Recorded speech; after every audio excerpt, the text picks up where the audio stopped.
পোশাক গয়না শাড়ি পরলেই হয় না নারী।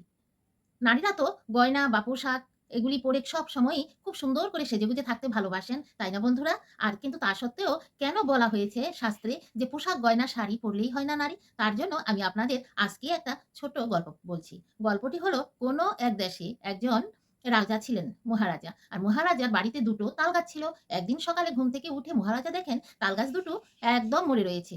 মরে একদম শুকিয়ে রয়েছে। বললেন, "আহ! কালকে সন্ধ্যার সময়ও হাঁটতেছিলাম, তখন দেখলাম তালগাছ দুটো একদম সুন্দর কচি, কচি পাতা ডগা নিয়ে সেজে দাঁড়িয়ে রয়েছে। আর আজ কেন তালগাছ দুটো এরকম মরা হয়ে শুকিয়ে রয়েছে? এক রাতে কি তা সম্ভব?" তখনই সঙ্গে, সঙ্গে মহারাজা কাকে ডাক দিলেন? মন্ত্রীমশাইকে। মন্ত্রীমশাইকে ডেকে বললেন যে, "মন্ত্রীমশাই এদিকে আসুন তো। দেখুন তালগাছটা কালকে সন্ধ্যার সময় আমরা যখন হাঁটছিলাম তখন কি দেখেছেন? জীবিত দেখলেন না?" বলে, "হ্যাঁ মন্ত্রী মহাশয়। তা আজ কেন সকালে উঠে তালগাছটা মৃত দেখি? আরো পাতাও শুকিয়ে গেছে। এর কারণটা কি? এটা তো কোনো সাধারণ মরা না। এটা তো অলৌকিক একটা ঘটনা।" বলল, "হ্যাঁ, তাহলে এক কাজ করি রাজামশাই জ্যোতিষীকে ডাকি।" বলে, "ডাকুন জ্যোতিষীকে। জ্যোতিষী কি বলে দেখি?" জ্যোতিষীকে যখন এনে দেখানো হয়েছে, জ্যোতিষী বলছেন, "মহারাজা আপনার এই তালগাছের মধ্যে না অসতী নারীর ছোঁয়া লেগেছে।" "অসতী নারীর ছোঁয়া লেগেছে?" বলে, "হ্যাঁ, এই কারণেই তালগাছ দুটো মরে গেছে।" "তাহলে তালগাছগুলি ঠিক হবে কি করে? তুমি যেমন বলতে পেরেছো অসতী নারীর ছোঁয়ায় তালগাছ মরে গেছে, তাহলে এই তালগাছ দুটো জীবিত হবে কি করে?" "তাহলে মহারাজ আপনার সতী নারীদের আনতে হবে। যেকোনো একজন সতী নারী এসে তার যদি স্তনের দুগ্ধ দিয়ে এই তালগাছের গোড়া ধুয়ে দেয়, তাহলে কিন্তু সেই তালগাছ আবার জীবিত হয়ে যাবে।" বলে, "তাই নাকি?" বলে, "হ্যাঁ।" রাজা বললেন মন্ত্রী মহাশয়কে, "মন্ত্রী মহাশয় আপনি এক কাজ করেন, সারা রাজ্যে ভেরি বাজিয়ে বলে দেন যে সতী নারীরা যেকোনো সতী নারীরা আমার বাড়িতে এসে তালগাছের গোড়াতে স্তনের দুগ্ধ দেওয়ার জন্য। তাহলে আমার তালগাছ দুটো আবার জীবিত হয়ে যাবে। আর যে সতী নারী জীবিত করতে পারবেন সেই সতী নারীকে আমি অর্ধেক রাজ্য দিয়ে দেব।" বলার পর এই কথা যেই মাত্র ভেরি বাজিয়ে বলা হয়েছে, আর সমস্ত রাজ্যের যত নারীরা আছে সবাই কিন্তু ঘর ছেড়ে বাস দৌড়াতে, দৌড়াতে রাজামহাশয়ের বাড়িতে সেই তালগাছের এখানে চলে এসেছে। আর রাজামহাশয় কি করলেন? মন্ত্রীকে বললেন যে, "তালগাছের চতুর্দিক দিয়ে সুন্দর করে একদম বেষ্টনী দিয়ে দাও। কারণ নারীরা আসবে এখানে স্তনের দুগ্ধ দেবে। তাই সুন্দর করে একদম ঢেকে একদম খুব ভালো করে একটা ঘরের মতো বানিয়ে দাও।" বানিয়ে দেওয়ার পর যেই নারীর দুগ্ধে এই তালগাছটা জীবিত হয়ে যাবে সেই নারী আমার কাছে আসবে। আর অন্যরা যাদের দুগ্ধে জীবিত হবে না, যে পথে এসেছে সে পথে উল্টো চলে যাবে। এই কথা বলার পর মন্ত্রী মহাশয় যখন খুব সুন্দর করে একটা ঘরের মতো বানিয়ে দিল। আর বানিয়ে দেওয়ার পর সেখানে এসে সমস্ত নারীরা সকাল থেকে দুধ দিতে শুরু করল। যত দুধ দিচ্ছে তালগাছ আরো শুকিয়ে যাচ্ছে, আরো শুকিয়ে যাচ্ছে। হায় কপাল! তালগাছ তো আর জীবিত হচ্ছে না। তাহলে জ্যোতিষী কি বলল? এই করতে, করতে সন্ধে হয়ে আসছে। এমন সময় সমস্ত দেশের নারী শেষ, আর কেউ নাই। এমন সময় মহারাজা বলল যে মন্ত্রী মহাশয়কে, "মন্ত্রী মহাশয় সমস্ত নারী তো শেষ আমার রাজ্যের। কোন সতী নারী নেই। তাহলে এক কাজ করুন। আমার রা আর আপনার ২ জনের তো ঘরে আছে ২ জন নারী, তাই না? তাদের তো পালা আছে।" মন্ত্রীর তো মুখ শুকিয়ে গেল। কি করবে? মন্ত্রী তখন বলল, "ঠিক আছে মহারাজা, আপনার আ ঘরের আপনার স্ত্রীকে বলুন এসে তালগাছের গোড়ায় দুগ্ধ দেওয়ার জন্য।" তখন মহারাজাকে বলল মন্ত্রী, "ঠিক আছে, আমি আমার স্ত্রীকে বলছি।" তখন মন্ত্রীমশাই বাড়িতে খবর পাঠালেন। মন্ত্রীর স্ত্রী এসে দিল তালগাছের গোড়ায় দুধ। যেই মাত্র তালগাছের গোড়ায় দুধ দিল, তখন দেখা গেল গাছ দুটি আরো ঝুঁকে গেছে। যে ভেঙে যেমন পড়ে যাবে। এইবার মহারাজাকে মন্ত্রী বলল যে, "মহারাজা, আমার স্ত্রীকে তো বললাম, আমার স্ত্রী তো এলো। কিন্তু আমার রাজ্যের দরকার নেই। আমার রাজ্যের দরকার নেই। আপনার রাজ্য আপনারই থাকুক। আপনার স্ত্রীকে এবার ডাক দিন যে, আপনার স্ত্রীকে এবার খবর পাঠান উনি এসে স্তনের দুগ্ধ দেওয়ার জন্য।" মহারাজা এবার দুধ দিয়ে খবর পাঠালেন যে রানীমা যেমন এসে সেই গাছের গোড়ায় স্তনের দুগ্ধ দেন। মহারাজার দুধ দিয়ে খবর পাঠানোর পরে সেখানে এসে এই মহারানী এলেন। একদম এলেন কিভাবে? মহারানী তো একদম মহারানী যে মহারানী সেজে গুজে একদম সুন্দর হয়ে এসেছে। তখন মন্ত্রীমশাই বললেন যে, "দেখবেন মহারাজা এইবার কিন্তু গাছ দুটোই একদম পুরো জীবিত হয়ে যাবে জ্যোতিষীর কথা মতো। কারণ আমাদের মহারানীর তো মুখ চন্দ্র সূর্যও দেখে না। মহারানী তো এই বাড়িতে যে এসে প্রবেশ করেছেন আর বাপের বাড়ি যাওয়ার সময় পালকিতে ঢুকে চলে যান, সেখানে গিয়েও কিন্তু সাত পর্দার ভেতরে আপনার কথা মতো থাকেন। আবার বাড়িতে এসেও কিন্তু সেই পালকি থেকে নামার পর কোন সময় কেউ মহারানীকে দেখে না। এখনো মহারানী পালকিতে করে তালগাছের গোড়াতে গিয়ে ঢুকে গেলেন। এখন দেখবেন তালগাছ আবার জীবিত হয়ে যাবে।" মহারাজা মনে, মনে আশা যে আমার মহারানী এসেছে, আমার মহারানী তো সতী, তালগাছ জীবিত হয়ে যাবে। বলার পর মহারানীকে গিয়ে যখন স্তনের দুগ্ধ দিল, দেওয়া মাত্রই তালগাছ এবার দেখা গেল মরমর করে সব পাতা ঝরে পড়ে গেল। জীবিত হবে কি? আরো তালগাছ পড়েই যাচ্ছে। তখন মহারাজা বলল, "কি লজ্জা, কি লজ্জা! মন্ত্রীমশাই, আমার রাজ্যে কি একজনও সতী নারী নেই?" বলে রাজার মনে অনেক দুঃখ যে অর্ধেক সম্পত্তি দিয়ে দেব যে সতী নারী স্তনের দুগ্ধ দিয়ে তালগাছকে জীবিত করতে পারে। কিন্তু এখন দেখি আমার রাজ্যে একজনও সতী নারী নেই। তখন রাজা খুব মনে দুঃখ পেয়ে অনেক মর্মাহত হলেন। কি করবেন আর? আর মন্ত্রীও। তখন মন্ত্রীর বউ আর রাজার বউ ২ জনই বাড়িতে চলে গেলেন মন খুব খারাপ করে। তারপরে মহারাজা আর মন্ত্রী ২ জনে মিলেই একটা অনেক চিন্তা করল। করে বলল যে, আসলে আমি বলব কি, এই রাজ্যে সতী নারী নিশ্চয়ই আছে। এই জ্যোতিষী হলেন আসল মানে পেঁচ লাগিয়েছেন। তাল গাছ মরেছে কি কারণে? বলে সতী নারীর দুধ দিলে বেঁচে যাবে। যাও জ্যোতিষীকে ধরে নিয়ে আসো। তাকে কালকে সকাল ১০ টায় শুলে দেওয়া হবে। এত বড় রাজ্যে কি একটাও সতী নারী নেই? জ্যোতিষীটা কি কথা বলল? যাও জ্যোতিষীকে নিয়ে এসো, এনে বন্দি করে রাখো। তারপরে তো মানুষ গেল, গিয়ে রাজার দূত গিয়ে জ্যোতিষীকে নিয়ে এলো, এনে বন্দিশালায় বন্দি করে রাখলো রাজদরবারে। রাখার পর তারপরে যখন রাত্র হলো, এমন সময় রাজার সেই রাজ্যেতেই একজন ছিলেন ধূপানি। সেই ধূপানি সারাদিন নদীর ঘাটে কাপড় পরিষ্কার করে। আর সেখানে কাপড় পরিষ্কার করে যখন বাড়ি ফিরছিলেন, তখন শুনেছেন যে দলে, দলে মানুষ এই বিকালবেলা রাজবাড়ি থেকে আসছেন। জিজ্ঞেস করলেন যে, "তোমরা কোথায় গিয়েছিলে গো? কোথা থেকে তোমরা এভাবে দৌড়াতে, দৌড়াতে আসছো?" বলে, "রাজবাড়িতে গিয়েছিলাম।" "কি কারণে?" বলে, "তুমি জানো না?" বলে, "না।" বলে, "দেশের যত রাজ্যের মেয়েরা আছে, সমস্ত মায়েরা সেই রাজবাড়িতে গিয়েছে তালগাছের গোড়ায় নিজের স্তনের দুগ্ধ দেওয়ার জন্য।" বলে, "দিলে কি হবে? মরা তালগাছ জীবিত হবে। আর তুমি জানো না?" বলে, "আমি কি করে জানবো? আমার তো এইগুলি শোনার কোনো সময় নেই। আমার স্বামীর আদেশ নেই। আমি সকালে ঘুম থেকে উঠে আমার স্বামীকে সেবা দিয়ে আমি সেই ঘর থেকে কাপড় নিয়ে বের হয়ে আসি। আর সেই কাপড় আমি নদীতে কেচে ধুয়ে পরিষ্কার করে নদীর পাড়ে মেলে আমি অপেক্ষা করি পাশের একটা বাড়িতে। সেই বাড়িতে কোরআন পাঠ হয়। আমি সেখানে কোরআন পাঠ শুনি বসে, বসে। আর এই ফাঁকে আমার কাপড় শুকিয়ে যায়। তারপরে আমি সেই কাপড় নিয়ে বাড়ি ফিরে এসে আমি আবার রান্নাবান্না করি। আমার স্বামী আসে। স্বামীকে আবার খাওয়া-দাওয়া করিয়ে আমিও ঘুমিয়ে থাকি আর আমার স্বামীও ঘুমিয়ে থাকি। এই তো আমার জীবনের চক্র। আর তো কিচ্ছু নাই। আমি দুনিয়ার কোনো খবর জানি না। যদি দুনিয়ার খবর জানো না তাহলে আবার জিজ্ঞেস করেছ কেন? এত নারী গেল আর তুমি শুনে কি হবে? তুমি কি সতী নারী? তুমি তো আর সতী নারী হবে না। সারাদিন নদীর ঘাটে থাকো। কত কি না হয় তোমার জীবনে। তখন কিন্তু সেই দোকানির মনে অনেক দুঃখ লাগলো। কারণ সে স্বামীর আদেশ ছাড়া কোথায়ও যায় না। তার কর্ম যে তার কাপড় পরিষ্কার করা, পরিষ্কার করলে সে পয়সা পাবে, বাড়ি, বাড়ি থেকে কাপড় আনবে আর কাপড় দিবে আবার সেই পয়সা নিয়ে স্বামীর সাথে সংসারে ভাগাভাগি করে জীবনটা কাটিয়ে দেবে। কারণ অনেকে সে গরিব। এইভাবেই তাদের জীবন চলে। বনের ভেতরে একটা ঝুপড়ি ঘরে বাসা করে ওরা থাকে। তখন ধূপানি ঘরে এসে রান্নাবান্না করে খাওয়াইয়ে দিল স্বামীকে। যখন ঘুমাতে গেল তখন স্বামীকে বলল যে, "তুমি যদি আমাকে একটা অনুমতি দাও তাহলে আমি কালকে সকালে একটু এক জায়গায় যাব। তবে তোমাকে আমি সবকিছু করে" বলল, "কোথায় যাবি বল?"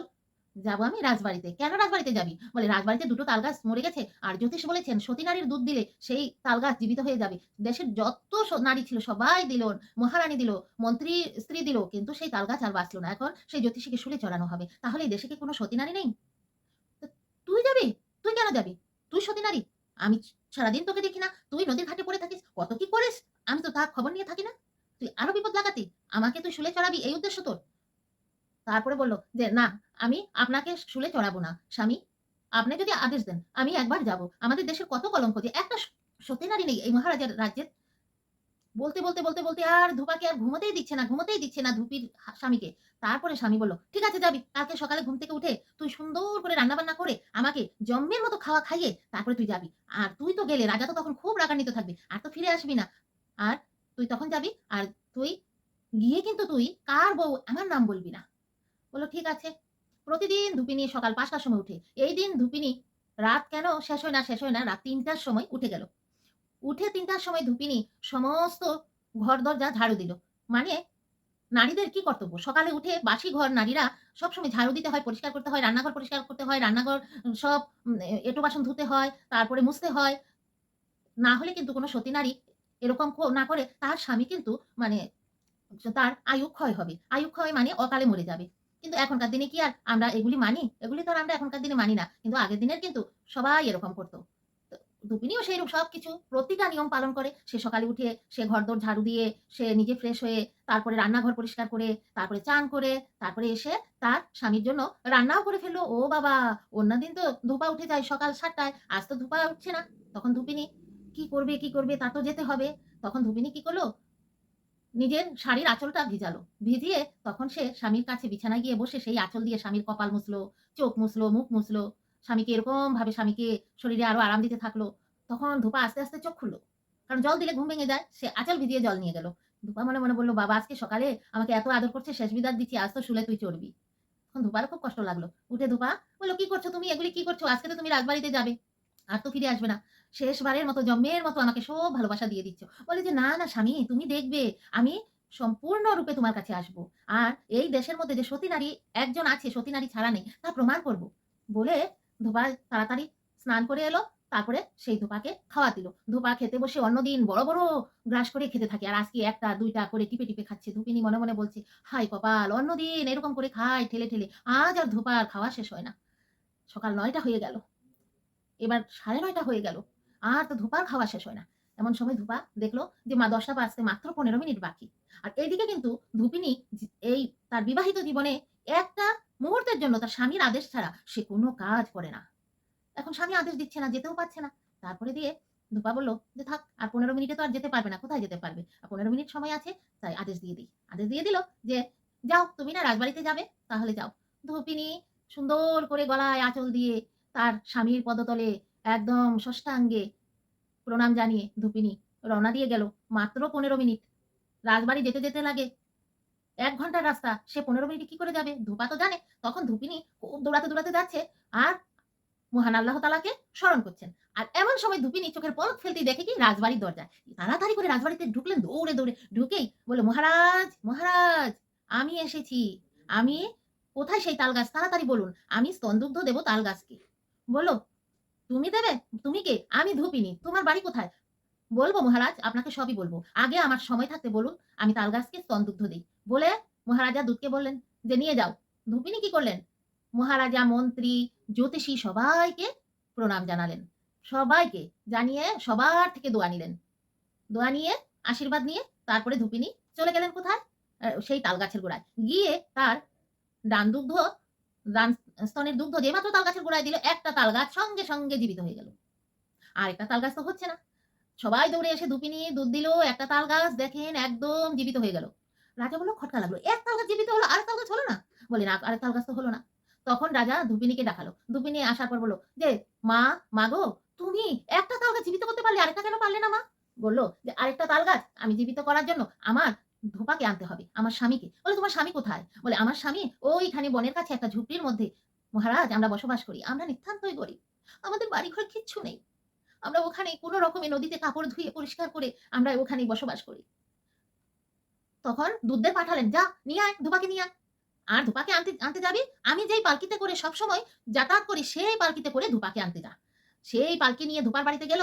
আর গিয়ে দেখে ধোপা ওদেরকে পালকি নিয়ে আসতে দেখে ভয়ে পালাতে লাগলো। সবাই যখন ওকে ঘিরে ফেলল, সে তখন কি করল? সে তখন একটা গাছের উপরে উঠে বসে রইল। তখন সেই দূতেরা বলল, "তুমি যদি না নামো, এই দেখো গাছ কেটে ফেলছি।" যখন দেখে গাছ কেটেই ফেলছে, তখন ধোপা দৌড়ে নেমে এলো। আসার পর ধোপার হাত পা বেঁধে, না হলে তো ধোপা ছুটে যাবে, পালকিতে বসিয়ে মহারাজার কাছে এনে একদম সামনে বসালো। মহারাজা বলল, "ধোপার হাত পায়ের সব বাঁধন খুলো।" বলল যে, "ধোপা, তোমার স্ত্রীর স্তনদুগ্ধ দিয়ে আমার একটা তাল গাছ জীবিত হলো। আরেকটা কেন হলো না?" তখন ধোপা বলল, "মহারাজ, একটা তাল গাছ জীবিত হয়ে গেছে, হবে না? আমি তো ওকে খাওয়া-দাওয়া দিয়ে ঘরে রেখে পুষি। ও তো সতী নারী।" এখন কিন্তু ধোপা কথা পাল্টে ফেলেছে। তখন ধুপিনীকে বলল, "এই এক তাল গাছ জীবিত করলি, আরেক তাল গাছ কেন করলি না?" বলল যে, "স্বামী, আরেক তাল গাছ জীবিত করার জন্যই আপনাকে ডেকে এনেছি।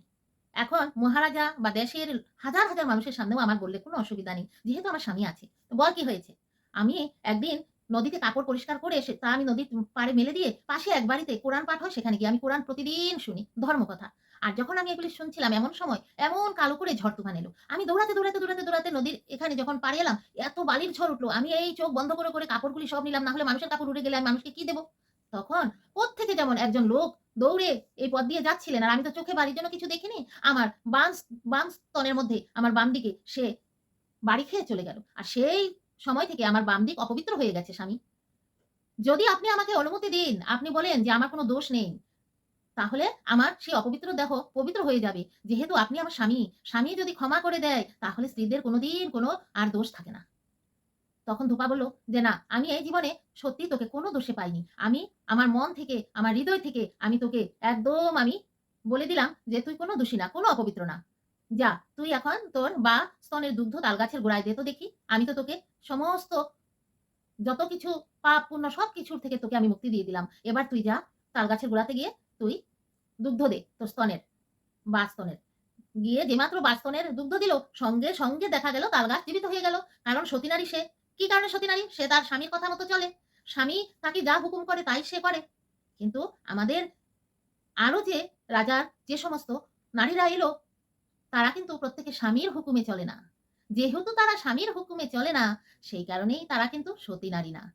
স্বামী ওদেরকে কিন্তু সবসময় মন থেকে আশীর্বাদ করে না, দোয়া করে না। মন থেকে তাদেরকে বলে না যে, "তোর কোনো দোষ নেই। আমি তোকে কোনো দোষে পাইনি বা তোমার কোনো দোষ নেই।" তাই সে রাজ্যের সমস্ত নারীরাই কিন্তু অসতী হয়ে রয়ে গেল। আর এই ধোপা আর ধোপার স্ত্রী ধূপিনী যা করবে সে তার স্বামীর অনুমতি নিয়ে, স্বামীর অনুমতি ছাড়া সে কিছু করে না। এই কারণেই সে সতী নারী।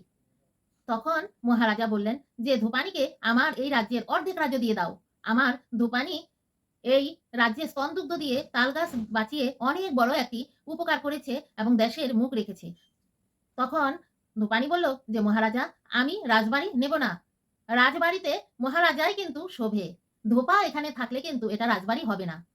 আমি পুরস্কার পেয়ে গেছি।" কি পুরস্কার? যে আমি সারারাত ঘুমাইনি। একটা যুগ যুগান্তরের কলঙ্ক হয়ে যাবে রাজমহারাজার দেশে একজনও সতী নারী নেই। আমি একজন সতী নারী। আমার স্বামীর আদেশে। এইটাই আমি কিন্তু বড় পুরস্কার। তাহলে বন্ধুরা, আজকের আমার গল্পটি কেমন লাগলো? অবশ্যই কিন্তু কমেন্ট করে জানাবেন গো বন্ধুরা। আমি দৈনন্দিন জীবন চ্যানেল 2 এর পক্ষ থেকে ভারতের আসামের হোজাই থেকে জয়া আপনাদের উদ্দেশ্যে আজকে এই ছোট্ট গল্পটি আমি পাঠ করে শোনালাম। এটা নীতিকথা, প্রচলিত। বন্ধুরা, প্রতিদিনের মতো আমি যে গল্প বলি সেগুলি আমার নিজের মন থেকে। আমি কাউকে অনুকরণ করি না। কিন্তু আজকের গল্পটা কিন্তু এটা নীতিকথা, এটা ধর্মকথা বন্ধুরা। এটা কে লিখেছে তাও আমি জানি না। কিন্তু এটা প্রচলিত একটা গল্প। আপনাদের আমি আজকে শোনালাম। তাই বন্ধুরা, সবাই ভালো থাকবেন, সুস্থ থাকবেন যে যেখান থেকে দেখছেন আজকের ভিডিওটা। আর যদি ভালো লাগে আমার চ্যানেলটি সাবস্ক্রাইব করে বেল আইকনটি প্রেস করে একটা লাইক দিয়ে আর আমার চ্যানেলের পাশে থাকবেন। আমার ছোট্ট চ্যানেলটাকে অনেক বড় করে দিতে একটু সাহায্য করবেন। এটাই আপনাদের কাছে অনুরোধ। আর বেশি ভালো লাগলে বন্ধু-বান্ধবের সঙ্গে শেয়ার করবেন। আজ তবে আসি বন্ধুরা। আবার আসবো আরেকটি সুন্দর আপনাদের ভিডিও নিয়ে। টাটা।